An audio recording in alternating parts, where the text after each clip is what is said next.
నా ఊపిరిలో ఉయ్యాలేసి నూరేళ్ల కాలం నిన్ను లాలించాలి, వెచ్చని కలల్ని పంచాలి.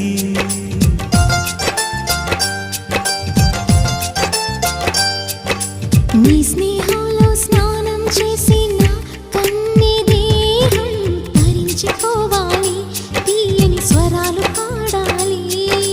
పరులకు ఎన్నడు తెలియని చల్లని చెలిమితో ఈ నా అనురాగం నీ గుండెనేమీటని. విరహపు వేడికి కనబడక విడవని జోడుగా ముడిపడగా అల్లి ఈ బంధం కలకాలముండిపోని. నీ కోసం జీవించా చిలక, నా ప్రాణం నీవే నిమ్మణి తునక.